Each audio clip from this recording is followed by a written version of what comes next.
감사합니다. 오늘 우리에게 주신 말씀 요한복음 19장 31절로 35절까지 보겠습니다. 요한복음 19장 31절로 35절입니다.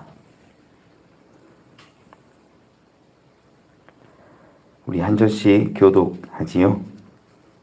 이 날은 준비일이라 유대인들은 그 안식일이 큰 날이므로 그 안식일에 시체들을 십자가에 두지 아니하려 하여 빌라도에게 그들의 다리를 꺾어 시체를 치워달라 하니 그들이 가서 예수와 함께 밖에 쫓았으나 또 다른 사람의 다리를 꺾고 예수께 이르러서는 이미 죽으신 것을 보고 다리를 꺾지 아니하고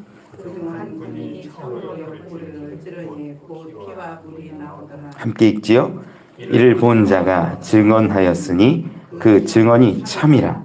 그가 자기의 말하는 것이 참인 줄 알고 너희로 믿게 하려 함이니라. 아멘. 감사합니다. 우리 예수님이 십자가 달리시는 사건들을 쭉 보았습니다.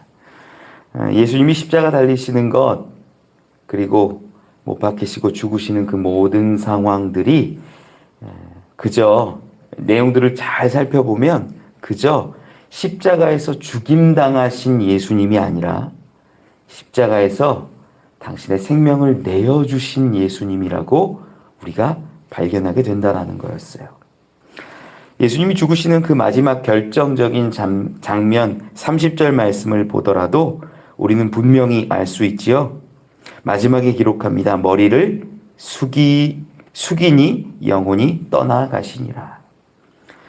죽어서 머리가 떨어진 것이 아니라 떨군 것이 아니라 그분이 먼저 능동적으로 자기의 모습을, 자기의 머리를 낮추시고 숙이셨을 그때에 영혼이 떠나가셨다라고 성경은 분명하게 기록합니다. 모든 생명의 권세, 사망과 죽음을 이기시는 권세, 그러한 권세가 예수님께 있기 때문에 예수님이 당신의 생명조차도 허락하시고 내어놓으실 그때에 영혼이 떠나가게 되었다라는 기록을 우리는 보았습니다. 오늘 본문은요, 그날 이후에, 그 시간 이후에 일어난 일들입니다. 예수님이 처음 십자가에 달리신 시간이 우리 시간 기준으로 보면 아침 9시 정도입니다. 밤새 고난당하고 고통당하고 끌려다니고 매질당하고 이제 아침 9시에 십자가에 달리셔서 지금 대략 6시간 정도 달리셨다가 오후 3시쯤가량 된 때입니다. 이제 예수님이 숨을 거두신 그때가 불과 안식일 기준으로 따지면 한 3시간 남은 시간이에요. 이 3시간 동안 뭐 해야 되냐면 십자가에서 내리고 세마포로 싸고 이 장례를 치러야 되는 거예요. 멀리 갈 수도 없죠. 가까이 가야 되는 것이고 빨리 이 장례를 치러야지만이 유월절에 이르러서 문제가 되지 않는 겁니다. 오늘 본문 가운데서도 기록을 가만히 보니까 31절에 이렇게 기록해요. 이날은 준비일이라 유대인들은 그 안식일에 큰 날이므로 그 안식일에 시체들을 십자가에 두지 아니하려 하여. 일반적으로 로마는요, 십자가형을 거행했을 때 십자가에 달린 사람을 오랫동안 보게 합니다. 왜냐하면 이게 본이 되라 이거죠. 너희 두려워해라. 이렇게 나쁜 짓을 하고 혹은 혁명적인 범죄를 치르고 이런 사람들은 이렇게 죽게 된다. 그래서 죽은 시체를 새가 쪼아 먹든지 말라 비틀어지든지 이렇게 로마는 굉장히 잔인하게 그것들을 사람들에게 전시하듯 내어 두는 게 일반이었어요. 그런데 이때 안식일이 가까워 왔다라는 게 유대인들이 가만히 둘 수가 없는 거예요. 그래서 요구하는 거죠. 시체들을 내려놓자. 우리 성경을 좀 찾아보죠. 신명기 21장 한번 찾아보죠. 신명기 21장 22절 23절 295면에 있습니다. 신명기 21장 22절 23절 같이 한번 읽어보죠. 시작. 사람이 만일 죽을 죄를 범함으로 내가 그를 죽여 나무 위에 달거든 그 시체를 나무 위에 밤새도록 두지 말고 그날에 장사하여 내 하나님 여호와께서 내게 기업으로 주시는 땅을 더럽히지 말라. 나무에 달린 자는 하나님께 저주를 받았음이니라. 나무에 달렸다라는 것 자체가 두 가지 의미가 있었어요. 하나는 어떤 거냐면 저주받은 자였다. 그래서 유대인들이 특히 대제사장이나 이런 지도자들이 예수님에게 그러한 이미지를 씌우기 위해서 이 십자가형을 생각해낸 것이기도 해요. 그리고 유대인들의 풍습이 나무에 만약 달려 죽었다면 하나님이 말씀하신 대로 율법대로 그날 장사를 치러서 그 땅을 더럽히지 말고 온전케 해라 이런 말씀들을 저들이 다 알고 있었다는 거죠. 그래서 요구하는 겁니다. 내려서 이 땅을 더럽히지 않았으면 좋겠다. 특별히 이제 한 3시간 지나면 어떤 날이에요? 이 6월절의 안식일이잖아요. 가장 큰 날이에요. 너무나 중요한 날인 거죠. 이런 날에 시체를 두는 것이 마땅하지 않다. 그래서 로마 사람들에게 특히 빌라도에게 시체를 치워달라 요구합니다. 그런데 오늘 본문으로 돌아와서 시체를 내려달라고 요청을 하는데 그들의 다리를 꺾어달라고 요구합니다. 이게 어떤 거냐면 로마에서 고안해낸 이 십자가형 가운데 굉장히 잔인한 부분이죠. 거의 죽었다라고 생각되는 사람, 지금 십자가에서도 우리가 대략 보지만 오전 9시에서 오후 3시까지 6시간 동안 예수님이 십자가 달리셨다면 죽어가는 그 사람도 참 고통스럽고 힘들지만 지켜보는 사람들도 쉽지만은 않습니다. 군인들조차도 6시간을 그곳에서 가만히 있는다라는 것도 어려운 일이에요. 그래서 로마에는 풍습 중에 관습 중에 이런 게 있었는데 십자가형에 달리면 거의 죽었을 때 이 무릎이나 다리를 쇠망치로 부러뜨립니다. 그러면 어떻게 되냐면 십자가형에 달려있는 사람이 우리 손에 못 박혔을 때 우리 손바닥이 아닌 건 아시죠 여러분? 상식이에요. 손바닥에 하면 그냥 이렇게 찢어져서 끝나요. 떨어져요. 그래서 손목에 보통 이 못을 박습니다. 다리를 꺾어놓으면 어떻게 되냐면 그래도 몸을 지탱하고 지지하던 다리가 뼈가 꺾이기 때문에 몸이 늘어지는 거예요. 그럼 법의학자들의 주장이나 이제 여러 가지 실험들을 실제로 했어요. 그런 것들을 보니까 어떠냐면 몸이 늘어져요. 다리가 꺾였기 때문에. 그마저 힘이 없고 피도 빠지고 약해져 있는 다리이지만 그것조차도 지지할 수 없고 지탱할 수 없게 다리를 꺾어버리면 몸이 늘어지는데 팔은요, 어깨가 탈구가 옵니다. 어깨가 탈구가 오고 가슴이 흉통이 심해지는 거예요. 왜냐하면 지지할 수가 없으니까. 이 팔에만 지지하고 있으니까 가슴이 압박이 일어나면서 숨을 쉴 수 없게 된다는 거예요. 그래서 그때부터는 굉장히 빠른 속도로 질식사하는 일들도 많았다고 해요. 그래서 다리를 꺾는 이유가 좀 빨리 죽게 하려는 의도도 있습니다. 이런 것들을 지금 이 유대인들이 로마에게 빌라도에게 요구해서 이 시체를 내려달라고 하는 거예요. 여기엔 또 한 가지 숨어 있는 의도가 어떤 거냐면 예수라는 자가 분명히 반드시 확실히 죽었음을 좀 드러내고 싶은 거예요. 그래서 32절 33절에 보면 군인들이 가서 예수와 함께 못 박힌 첫째 사람과 또 그 다른 사람의 다리를 꺾고 예수께 이르러서는 이미 죽으신 것을 보고 다리를 꺾지 아니하고 이 첫째 사람 다른 사람은 이 다리를 꺾었습니다. 그런데 예수님은 보니까 이미 죽으신 것을 보고 다리를 꺾지 않았다. 이 두 사람은 어땠어요? 나머지 두 사람은 죽지 않았음을 알 수 있어요. 다리를 꺾었던 사람들은 죽지 않았기 때문에 6시간 동안 십자가에 달려 있었음에도 불구하고 숨이 아직 있었다는 거야. 그걸 보고 빨리 죽여야 되니까 이 다리를 꺾어서 죽게 한 겁니다. 그런데 예수님은 보니까 예수님은 죽으신 것 같아요. 오늘 본문 가운데에서도 이 33절에 보면 예수께 이르러서는 이미 죽으신 것을 보고라고 기록합니다. 군인들이 이 십자가형이라는 걸 자주 경험하고 치러봤던 그 군인들이 어떻게 했냐면 짐작한 것이 아니라 가서 본 거예요. 헬라어로 이 보다라는 단어가 에이돈이에요. 여기서 기록된 에이돈. 이게 어떤 때 쓰였냐면 용례를 한번 살펴보면 조금 더 우리가 이해가 빠르죠. 마태복음 2장 한번 찾아보죠. 마태복음 2장 16절입니다. 마태복음 2장 16절. 용례가 이 본다라는 게 어떤 의미인지 한번 살펴볼게요. 같이 읽어보죠. 시작. 이에 헤롯이 박사들에게 속은 줄 알고 심히 노하여 사람을 보내어 베들레헴과 그 모든 지경 안에 있는 산의 아이를 박사들에게 자세히 알아본 그 때를 기준으로 하여 2살부터 그 아래로 다 죽이니. 이 동방 박사에게 속은 것을 알고 가서 산의 아이들을 다 죽이는 장면이 이 방금 읽은 마태복음 2장 16절인데요. 여기에서 이 보다라는 단어가 어떤 거냐면 자세히 알아본 그때를 이 보다, 알아보다 할 때 이 본다라는 게 에이돈이에요. 그러니까 어떤 거냐면 확인하고 검증하고 확실히 드러났을 것을 전제로 한다라는 거죠. 영어 단어에도 뭐 보다라는 게 C가 있고 룩이 있고 watch가 있어요. 단어가 여러 가지예요. 의미가 달라요. watch라는 건 주목하여 주시하여 살펴보는 거죠.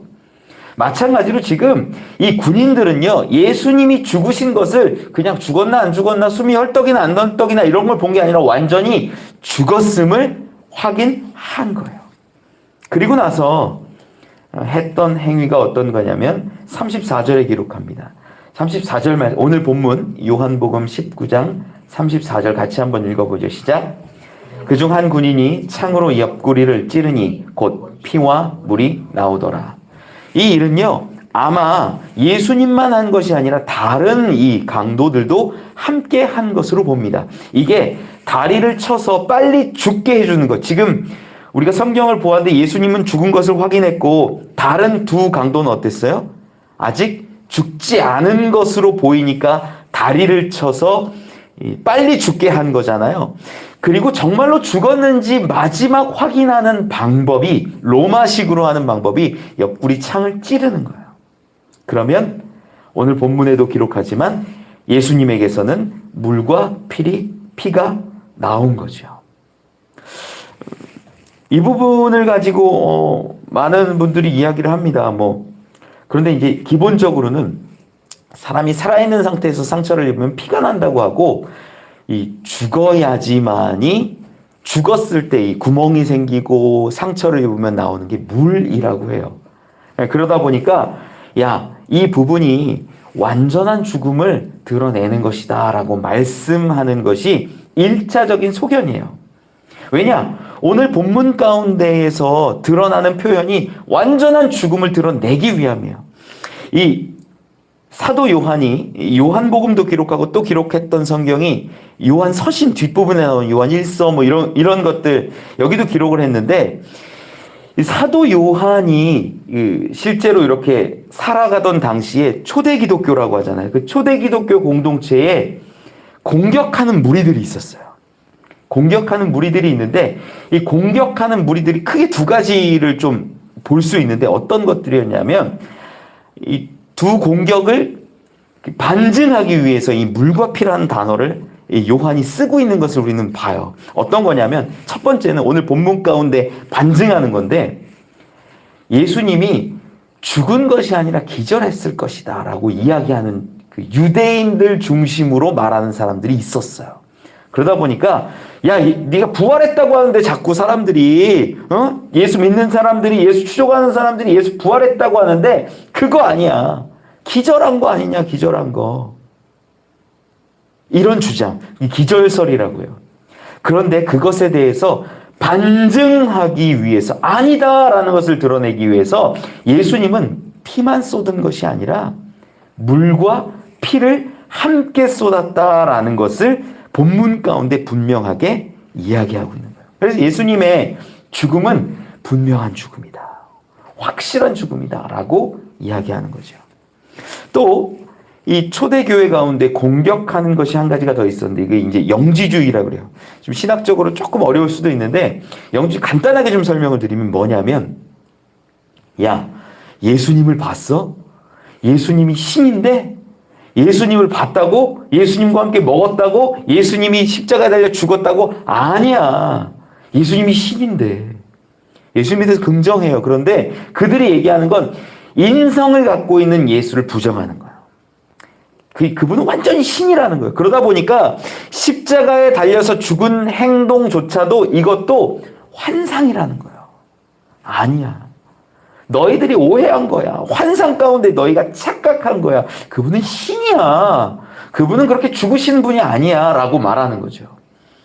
그러다 보니까 이것들을 반증하는 이야기가 요한 1서에 기록돼요. 우리 성경 끝에 있죠. 요한 1서 한번 찾아보죠. 요한 1서 5장 5절 6절 말씀입니다. 요한 1서 5장 5절 6절 393면에 있습니다. 같이 두 절 말씀 읽어보죠. 시작. 예수께서 하나님의 아들이심을 믿는 자가 아니면 세상을 이기는 자가 누구냐? 이는 물과 피로 임하신 이시니 곧 예수 그리스도시라. 물로만 아니요 물과 피로 임하셨고 증언하는 이는 성령이시니 성령은 진리니라. 아멘. 여기에서 말하는 물과 피가 인성과 신성을 드러내는 이러한 것이라고 많이들 이야기를 합니다. 해석을 해요. 그러다 보니까 이 말씀, 물과 피로 임하셨다라는 말씀을 끌어와서 요한복음에다가 적용해서 예수님이 흘리신 물과 피의 의미를 찾는 분들이 많이 있어요. 실제로 목사님 가운데는. 분명히 연결도 되지요. 예수님의 어떤 존재론적인 본질을 드러낼 때는 물과 피에 대한 이야기가 들어오면 은혜도 될 수 있고 성경적 배경도 맞을 수 있어요. 그런데 저는 좀 이야기 드리고 싶은 게 어떤 거냐면 요한복음에서 드러내는 이 물과 피를 쏟았다라는 건 1차적으로만 우리가 먼저 봤으면 좋겠어요. 이것은 완전한 죽음이라는 거예요. 이것이 완전한 죽음을 드러낸다라는 것입니다. 그리고 나서 나중에 이제 부활에 대한 내용이나 이 본질적인 내용을 할 때는 또 다른 의미로 해석할 수 있지만 문맥상 흐름으로 보면 이 지금 세 명이 십자가에 달렸는데 그 세 명을 완전하게 죽이기 위한 방법이 다리를 꺾는 거고 창으로 찌르는 것이고 확인되고 드러난 것이 물과 피를 쏟는 일이었다라는 거죠. 우리가 이 부분들을 조금 볼 수 있으면 오해하지 않고 혹은 다른 성경하고 연결한다고 무조건 다 그런가 보다 하지 않고 좀 분별할 수 있는 힘이 생길 것 같아요. 계속 오늘 본문으로 돌아와서 요한복음을 보면요. 35절 말씀 가운데 우리 같이 한번 읽어보죠. 35절 시작. 이를 본 자가 증언하였으니 그 증언이 참이라. 그가 자기의 말하는 것이 참인 줄 알고 너희로 믿게 하려 함이니라. 아멘. 이를 본 자가 증언했다라고 기록하는데 이 이를 본 자, 이 증언한 자를 우리는 보통은 요한으로 봅니다. 요한은 예수님과 처음부터 끝까지 함께 했어요. 그가 이 대제사장의 뜰에 들어갈 때도 베드로가 들어가지 못하는 것을 들어오게 해주었던 것으로 보기도 하고 또 예수님이 십자가에 달리신 그 자리에도 4명의 여인이 있었잖아요. 어머니와 이모와 이 마리아 둘. 이 자리와 함께 있을 때 예수님이 부탁하는 사랑하는 제자에게 어머니를 봉양해 달라고 맡아달라고 말씀하는 장면도 우리가 알고 있어요. 즉 예수님 가장 옆에서 예수님의 시선 가운데 들어오고 예수님을 계속 보았던 자가 누구냐? 가까이 있었던 자가 누구냐? 요한이라는 거야. 지금 그가 자기 이름을 빌어서 이야기하는 것이 아니라 35절 말씀 가운데 잘 보면요. 이를 본 자가 증언하였다라고 말해요. 자기 이름을 드러내고 내가 얘기하는 게 아니라 이것을 본 사람. 그 사람이 증인이다. 증거자다라고 말해요. 그 증언이 참이라고 말하고요. 그 증언의 목적도 밝히는데 그가 자기의 말하는 것이 참인 줄 알고 너희로 믿게 하려 함이니라. 너무나 분명하고 당당하고 자신감 넘치는 고백이라는 거예요. 여러분, 요한이요, 지금 이 예수님의 죽음과 이 사람들이 예수님 옆에 있는 사람들 다리를 꺾고 예수님 옆구리 창을 찌르고 물과 피를 쏟고 하는 것을 다 본 다음에 지금 어쩌면 그 모든 것을 증거하고 증언하는 자의 자리에 섰다라는 것을 우리는 볼 수 있어요. 여러분, 신앙의 궁극적인 목표가 어디 있냐면 예수 그리스도를 드러내고 증언하는 것에 있다라는 겁니다. 예수는요, 우리 가운데 평안도 주고 은혜도 주고 복도 주고 힘도 주고 능력도 줘요. 맞아요. 천국에 대한 소망도 줘요. 그런데 지금 요한이 자기 자리에서 무엇을 하고 있는지를 가만히 보십시오. 증언하고 있고 다른 사람들에게 이 모든 것들을 믿게 하기 위해서 참이라고 선포하고 있는 것을 우리는 발견하지 않습니까? 많은 사람들이요, 예수님의 죽으심과 부활을 믿지 못하겠대요. 심지어 저희 집에 있는 저희 아들들도요, 나 못 믿겠는데 그래요. 제가 계속 기도하고는 있지만, 여러분, 세상 사람들은요, 예수의 죽음과 예수의 그 부활 못 믿을 수 있어요. 그런데 지금 요한의 모습을 보고 우리가 새로운 도전을 받았으면 좋겠습니다. 요한이 어땠어요? 그걸 내가 봤는데 참이야. 그리고 나는 이러한 말들을 하는 이유가 있는데 너희가 믿었으면 좋겠어라는 거예요. 아마 예수님의 죽음을, 분명한 그 죽음을 보지 못했던 사람들 가운데는 믿지 못하는 사람, 믿지 않겠다라는 사람들도 있었겠죠. 그런데 그 가운데에서도 분명히 요한의 삶과 요한의 말과 요한의 덕목과 행실 모든 것들을 보고 그래, 당신이 말하는 것이라면 내가 믿을 수 있겠다라고 했던 사람들도 분명히 있을 거라는 거예요. 저는 여러분들이 그렇게 되기를 원합니다. 세상 사람들이 난 예수 못 믿겠어, 교회 말하는 거 다 못 믿겠어. 그런데 집사님 보면, 권사님 보면 내가 그 말 믿을 것 같아 라는 말, 여러분, 그게 얼마나 큰 상급인 줄 아십니까?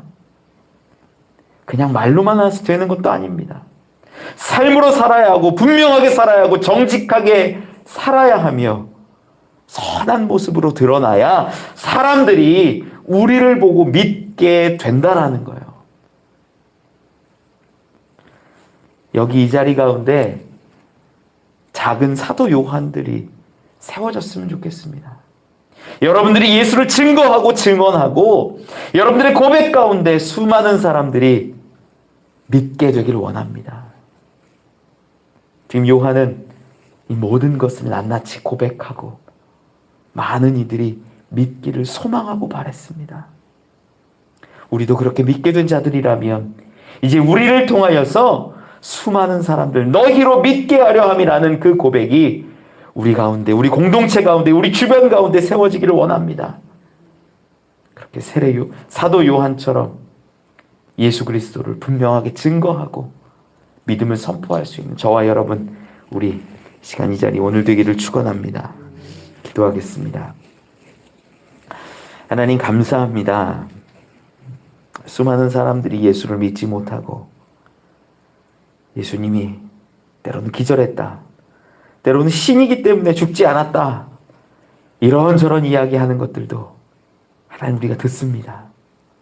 하지만 요한이 모든 것을 보았고 증거하였으며 많은 사람들이 믿기를 소원했듯이 우리도 또한 요한처럼 자리하게 하여 주시옵소서.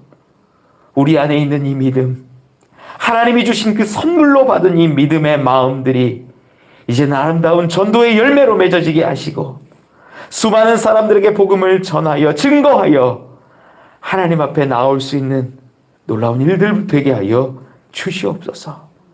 오늘도 우리에게 기도하게 하시니 오늘도 우리에게 주님 바라보게 하시니 감사합니다.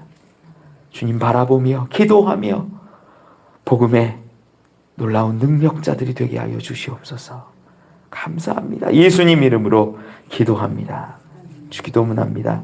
하늘에 계신 우리 아버지여, 이름이 거룩히 여김을 받으시오며 나라가 임하옵시며 뜻이 하늘에서 이루어진 것 같이 땅에서도 이루어지이다. 오늘 우리에게 일용할 양식을 주시옵고 우리가 우리에게 죄 지은 자를 사하여 준 것 같이 우리 죄를 사하여 주시옵고 우리를 시험에 들게 하지 마시옵고 다만 악에서 구하시옵소서. 나라와 권세와 영광이 아버지께 영원히 있사옵나이다. 아멘.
주옵소서.